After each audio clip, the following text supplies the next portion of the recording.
பாட்டி நீ இப்படி உட்காந்துக்கிறது பாக்குறப்ப கேவலமா இருக்கு. தாயை கொண்டுட்டேன்டா அப்புறம் திருப்பி கடைசியா பார்த்தா அந்த பிள்ளை தான் கொண்டதுண்டு முதல் வந்தது. ஒரு பொம்பளை பிள்ளை தான் கொண்டதுண்டு வந்தது. அது காரணம் காதல் வந்தது. இப்பயும் அதே காதல் பிரச்சனை தான். வாத்தியார் மேருக்கு இப்ப தடிய பறிச்சாங்களோ அடிக்க கூடாதுன்னு பறிச்சாங்களோ அதுல இருந்து அந்த சமூகங்கள் வேற என்ன மாதிரி இந்த பிள்ளைகள வளர்ப்புகள் பிள்ளைகள் அந்த நடத்தியல் வேற என்ன மாதிரி மாறுது வேற. படிச்ச சமூகத்தில இருந்து எப்படி வந்தோன்னு இருக்கா என்ன செய்யறேன்னு தெரியாங்கடா. அதான்டா சொல்லுவாங்க ஊருக்கு உபதேசம் என்ற மாதிரி. பாம்பு பிடி வீரரும் பாம்புபிடி வீரர் இந்த மலைய மக்களை பற்றி மக்களுக்கு முச்சக்கர வண்டிக்காரங்கள் விலை அதிகரிக்கணும்னா முதல்ல அரசாங்கத்துல தான் கோரிக்கை வருது. இப்ப பிக்மிக்காரங்கள் தான் கோரிக்கை வருது. 5900 லிட்டர் பதுக்கல் எரிபொருள் புய்தோட பவாங்கள் திருப்பி ஈரானுக்கு அனுப்பலாம் போல. இந்த எரிபொருள் எல்லாம் எரிப்பினுமோ பெட்ரோல் செட்டும் ஒரு சேவைதான். நாங்கள் மறக்க இயலாது. சேவையா நடத்துறாங்களாண்டா இல்ல. அது என்னடாப்பா சுற்றுலா பயணிகளுக்கு முன்னுரிமை அரசாங்க வேலை செய்கிறாங்களுக்கு முன்னுரிமை என்று சொன்னால் அப்ப மிஞ்சாக்கள் என்ன சத்தம் போடாம வீட்டை பாய போட்டு பழுக்கிறது. ஒரு முசு நீர் நினைக்கிற மாதிரி நீ சும்மா சாதாரணமா திறப்பு போட்டு திறக்கலாது. அவன் முன்ன கன்னிமடியை தாட்டி வச்சிருக்கானோ அதுக்கு அடுத்த யாழ்ப்பாணங்கள்லாம் படிச்சாக்கள் எல்லாம் பேசி வச்சுக்க. உன்னை பார்த்தா தெரியுது படிச்ச நீ படிக்க இந்த காரணம் இல்ல 4ஆம் ஆண்டு படிச்சவன் தான் இன்றைக்கு கொழும்புல பெரிய முதலாளி. சரியோ யாழ்ப்பாணத்துல 3ஆம் ஆண்டு 2ஆம் ஆண்டு படிச்சவன் தான் இன்றைக்கு பெரும் முதலாளி. யாழ்ப்பாணத்துல பெரும் புள்ளி, கொழும்புல பெரும் புள்ளி.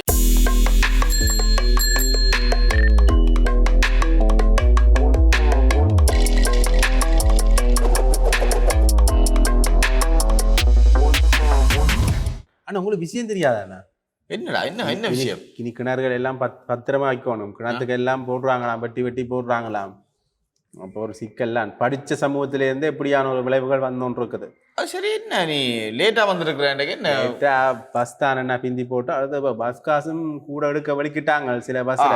அப்போ பஸ் காசு இப்பயே கூட்டிட்டேன் தான் முடிவெடுக்க போறாங்க. அதுக்கு சில இடங்கள்ல கூட்டி இருக்கிறாங்க. அதான் இந்த போட்டுக்கிட என்ன முடிவெடுக்கப்படவில்லை என்று சொல்லி போட்டிருக்கு.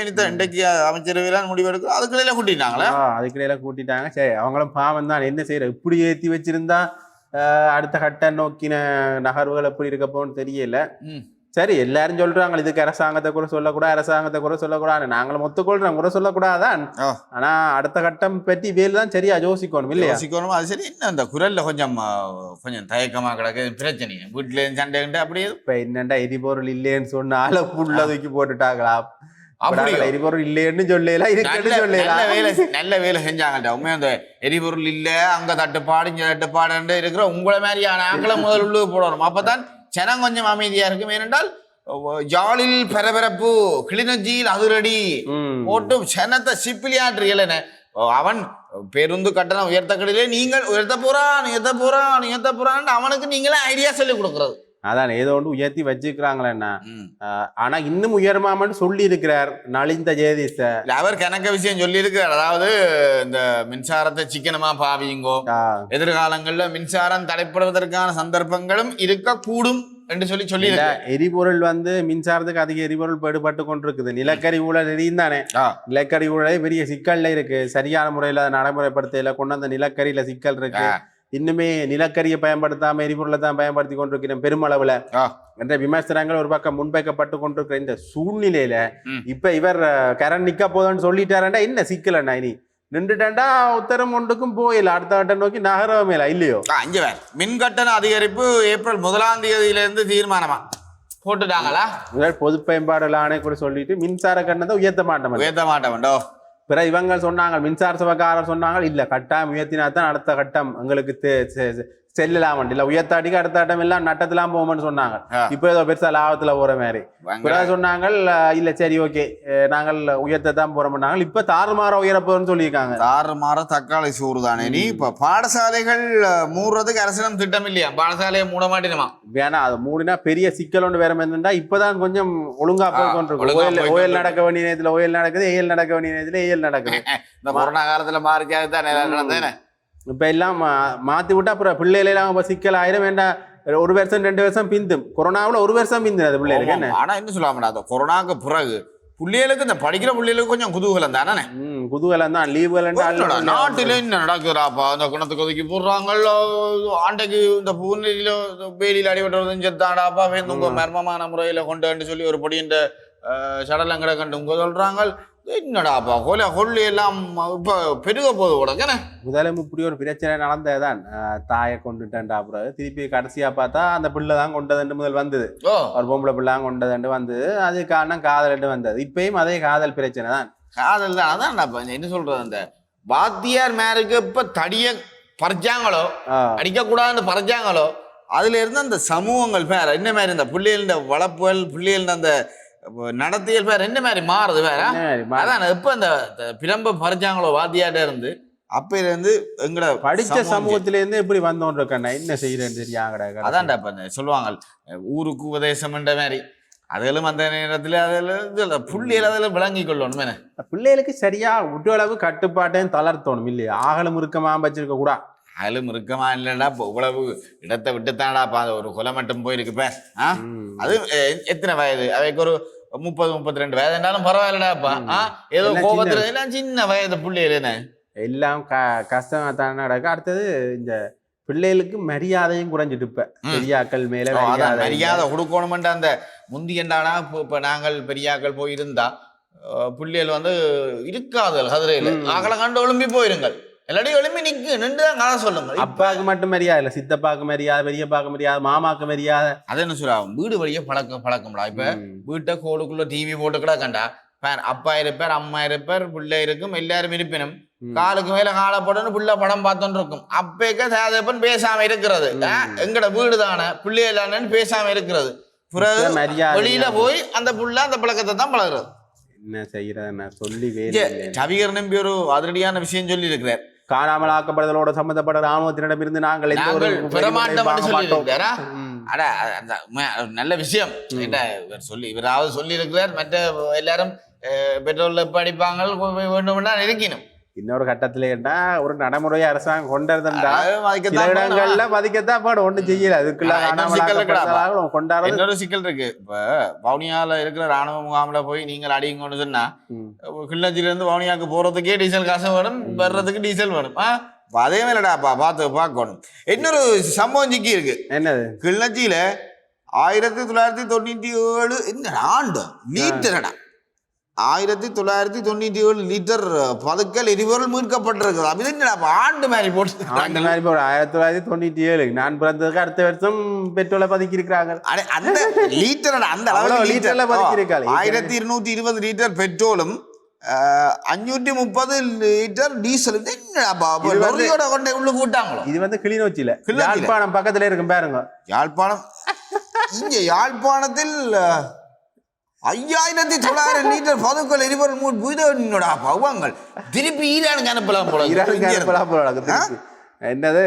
ஆனா இப்ப இந்த எரிபொருள் எல்லாம் எரிப்பினுமோ இருக்கலாது. இந்த எரிபொருள் எல்லாம் பதுக்கல் எல்லாம் கொண்டு போய் திருப்பி போலீஸ் எடுத்து அதை திருப்பி யாராட்ட போகுதுன்னு அது வேற விஷயம் ஒன்று செய்யலாது. அதான் இல்ல கோர்ட்ஸ்ல ஒப்படைச்சாலும் இது அழிக்கப்படுத்தான் நம்ம அப்படி இல்லையோ ஏலத்துல போடுவோம். இது ஒரு ஆவண அறை ஒன்று இருக்கு கோர்ட்ஸ்ல, அதுல இருந்து போடுவாங்க. திருப்பி அதில் மிச்சம் அது பெட்ரோல் காத்து போச்சுன்னு. சரி, அது நம்ம இனி ஆட்ட பைக்குகளுக்கு போக தெரியாது, வேற தேவையில்லாத பிரச்சனை. சரி, அடுத்த இப்ப நாங்களும் இப்ப பெட்ரோல் இல்லையேன்னு சொல்லல, அடிக்கடி அதையும் சொல்லிக் கொள்ள வேண்டாம். பெட்ரோல் இல்லையேன்னு நாங்கள் சொல்லல. பிக்னிக்கார் நேற்று போராட்டம் செஞ்சிருக்காங்க. முச்சக்கர வண்டி கட்டணத்தை 20 ரூபாயால் அதிகரிக்க வேண்டுமாம் கிலோமீட்டருக்குன்னு சொல்லி நேற்று அவங்கள போராட்டம் மணிக்கூடுக்கு ஒரு தடியில நடந்தது. நானும் சைக்கிளை கொண்டு சைடால போனேன். அப்ப இங்க இருந்து அந்த பிக்மின் ஆஃபீஸ் மட்டுமா போனாங்க. விவசாயம் பெரிய அளவுல பாதிக்கப்பட போகுது. இப்ப வேணும்னா ஒரு முச்சக்கர வண்டிக்காரங்கள் விலை அதிகரிக்கணும்னா முதல்ல அரசாங்கத்துல தான் கோரிக்கை வருது. இப்ப பிக்மிக்காரங்கள் தான் கோரிக்கை வருது. தனியா மயப்படுத்தப்பட்டிருந்தாடா. இப்ப என்ன சொல்லுவாப்பம், விவசாய சாமான்கள் பொருள் உரங்கள் எல்லாம் கடந்து போகுது. பானம் இன்றைக்கு தெரியும் முடிவு. அரிசி, சீனி, கடலை, கவுப்பி எல்லாம் உயர போதா. இந்த அரசாங்கம் இந்த சண்டையை முடிக்கிற பிளான் இல்ல. அமெரிக்கா முடிச்சாலும் நாங்கள் மீள மாட்டோம் நேரடியா சொல்லிட்டேன். முடிவுக்கு வந்தாலும் நாங்கள் மீள செல்லும். அமெரிக்க ராணுவத்துக்கு அனுமதி அளித்த இங்கிலாந்து தான் தமது ராணுவ தளங்களை பயன்படுத்த இங்கிலாந்து அனுமதி அளிச்சிருக்கான். விரட்டி ஜமா வாங்கிட்டு ஹோர்மூஸ் நீரிணையே நீங்க 48 மணி நேரத்துல திறக்காட்டிக்கு நான் உங்களோட மின் உற்பத்தி தளங்கள் எல்லாத்தையும் அழிப்பேன் என்று ட்ரம்ப் வந்து எச்சரிக்கை விடுத்தது. ஹோர்மூஸ் நீர்னு நினைக்கிற மாதிரியே நீ சும்மா சாதாரணமா திறப்பு போட்டு திறக்கலாது. அவன் முன்ன ஞாபகம் கன்னிமடியை தாட்டி வச்சிருக்கானோ அதுக்கு 17 கன்னிமடி உள்ளுக்க கிடக்கா. சீனா சொல்லி இருக்கு அதை எடுத்து தரலாம் நான் வேணுமெண்டேன் என்று சொல்லி சீனா சொல்லி இருக்குது. ஈரான் வச்சதே எடுக்க போதுன்னா சீனாக்கு சொல்லிட்டு தான் இந்த இடத்துல வைக்கிறேன் நிதி ஒன்று ஒதுக்கீடு ஒரு இதண்டு ஒதுக்கிட்டு சீனா ஒரு இதை செய்யும் தானேடா. உண்மையிலே எல்லாம் ஒரு பெரிய ஒரு சிக்கல் இளமைக்கு தான் இருக்கு. இப்ப பூவோல அரசியல் மாற்றம் எல்லாரும் சொல்லி கொண்டு திரிகிறார்கள். இப்ப சாதாரண மக்களின் அரசியல் நிலைமை பொருளாதார நிலைமை தான் மாறி இருக்கு. தம்பி சுற்றுலா பயணிகளுக்கு எரிபொருள் முன்னுரிமையா? அது என்னடாப்பா சுற்றுலா பயணிகளுக்கு முன்னுரிமை, அரசாங்க வேலை செய்யறாங்களுக்கு முன்னுரிமை என்று சொன்னால் அப்ப மிஞ்சாக்கள் என்ன சத்தம் போடாம வீட்டை பாய போட்டு பழக்கிறது. சரி, இன்னொரு கட்டம் சுற்றுலா பயணிகளுக்கு முன்னுரிமை என்றா அதாலதான் எங்களுக்கு வருமானம் பெறுதுன்றபடியா அதுக்கு கொஞ்சம் முன்னுரிமை கொடுத்தாதான் வருமானம். அடுத்த ஜனம் குறைஞ்சு போய் கிடக்கு. இப்ப சுற்றுலா பயணிகள் அவ்வளவு நினைச்ச மாதிரி வரையில்லை, வேற விஷயம். அப்ப அது கொஞ்சம் நாங்கள் ஊக்கப்படுத்ததான் வேணும். ஆனா இந்த அரசு அதிகாரிகள் மற்றும் எங்கட எல்லோடும் இந்த கியூஆர்ல நம்பர்ல பார்த்து கொடுக்குறோம்ட்டாங்க. பெட்ரோல்ல இருந்து அடிக்கலாம் பெட்ரோல் முடியவள் நெட்டரை போனா செட்டு திறக்கிறான் இல்லையா? அதை ஏன் பாக்குறாங்க கேட்டா பெட்ரோல் இல்லையன்றா. இந்த பெட்ரோல் கூட்டுறதுக்கு முதல் திருப்பி பெட்ரோல் செட்காரங்க திருப்பி அடுத்த விளையாட்டு பெட்ரோல் விலை கூட்டுறதுன்னு தெரியுது இல்ல அவங்களுக்கு கதை வந்திருந்தாலும் பெட்ரோல் இல்ல. 1000 லிட்டர் பெட்ரோல் ஒரு நாளைக்கு வாங்க எவ்வளவு கூட்டிருக்காங்க? இப்ப எவ்வளவு கூட்டிருக்காங்க? இப்ப 80 ரூபாய். 80 ரூபாண்டா ஒரு லிட்டர்ல 50 ரூபாய் படி கணக்கு பாரு. ஒரு 100 லிட்டர் கிடந்தா அவனுக்கு லாபம் தான். அவனுக்கு லாபம் என்னத்தை சொல்றது? கதைச்சு எல்லாரும் இந்த நேரங்கள்லாம் பிசினஸ் பார்க்கணும்னு இருப்பாங்க. உண்மையிலேயே ஒரு பெட்ரோல் செட்டும் ஒரு சேவை தான். நாங்கள் மறக்க இயலாது. சேவையா நடத்துறாங்களாண்டா இல்ல.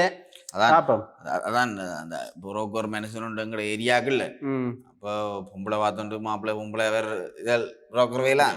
அப்ப பொடியன் பெட்ரோல் செட்ல இருக்கிற பொடியனோட தானே பேசுவோமோ கொஞ்சம் அவர்கிட்ட புழுவோம். இந்த பெட்ரோல் செட்னோன்னா டக்கான பெட்ரோல் அடிக்கலாம் கொள்ளலாம், டீசல் வேற சொல்லுவான் கொள்ளுவானா இல்ல விலை குறைஞ்சு கொண்டு அவன் கால் நோல் இருக்கேக்கான் தெரியும்.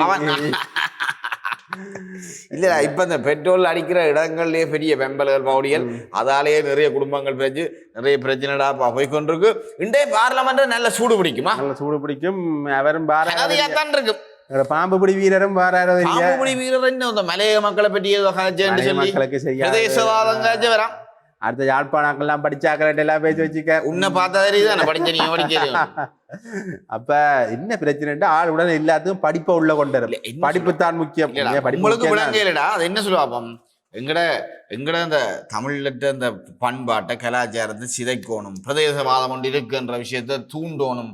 அந்த வேலைதான் நந்தால் செஞ்சோன்னு இருக்கு. சரியோ உண்மையிலேயே அருண் சித்தார்த்த விமர்சனம் சாதி அரசியல உள்ள இவர் பிரதேசவாத அரசியல் படிச்சவன் படிப்பை வச்சு இலங்கையில என்ன செய்யறது? அவர் உடனே எல்லார்ட்டையும் கேட்பார் நீ என்ன படிக்க? நீ படிப்பு முக்கியம் தான். ஆனா என்ன இப்ப அரசியலுக்கு வந்தா அப்புறம் படிப்பை மட்டும் எல்லாம் செய்யலாமாண்டா? இல்ல நீ ஒரு கணக்கு தரவொன்று எடுத்துப்பார். சரியோ இந்த கேரளால 4ஆம் ஆண்டு படிச்சவன் தான் இன்றைக்கு கொழும்புல பெரிய முதலாளி. சரியோ யாழ்ப்பாணத்துல 3ஆம் ஆண்டு 2ஆம் ஆண்டு படிச்சவன் தான் இன்றைக்கு பெரும் முதலாளி. யாழ்ப்பாணத்துல பெரும் புள்ளி, கொழும்புல பெரும் புள்ளி. சரியோ அப்படி தரவுகள் எடுத்து பாருங்க. படிப்பு வேணும். நான் படிப்பு வேணும் என்று சொல்லல. ஆனா படிக்காட்டிக்கும் இந்த உலக அறிவு உனக்கான அறிவு இருந்தா சரி. வாழ்க்கையில இந்த என்ன சொல்றது காசு உழைக்கணும் அல்லது சமூகத்துல நல்ல மதிப்பு வாங்கணும் என்று சொன்னால் படிப்பு மட்டும் இருந்து ஒரு போதாத விஷயம். உனக்குள்ள இருக்கணும்டா அறிவு. அந்த அறிவு இருந்தா நீ இப்படி கதைக்க மாட்டேன். படிச்ச நீயோ படிக்கலையோ கதைக்க மாட்டேன். அரசியலுக்கு வந்துட்டு இப்படி கதைச்சா என்னென்ன பிரச்சனை பின்னுக்கு வெறும் தெரியாம தம்பி. ஒரு பள்ளிக்கூடத்துல 1000 பேருண்டா 1000 பேரும் டாக்டராகவே இல்லாது. சரியோ அதை விளங்கி கொள்ளணும். இப்போ வாக்களிக்கிற உரிமை 10 லட்சம் ஜனத்துக்கு இருக்கா 10 லட்சம் ஜனமும் நாடாளுமன்ற உறுப்பினர் வரையாது. மக்கள் ஆதரவு இருக்கணும். இப்ப யோசிக்கிற மேல ஆதரவு கொடுத்த சில பேருக்கு எனக்கு யோசனையா கிடாக்கு. சரி போ சரி நானும் படிக்கிறேன். உனக்குமே களத்து பிரச்சனை களத்து பிடிச்சு போச்சு போடு வெண்டத்தை போடு. இனி திருப்ப இதை கொண்டு வர நீ இந்த பேப்பர்ல பாசல் கட்டி கொண்டு போய் மேனிசி வரை என்ன சண்டை பேப்பர் பாசல் கட்ட பேப்பர். சரி நான் நாளைக்கு கொண்டு போறேன்.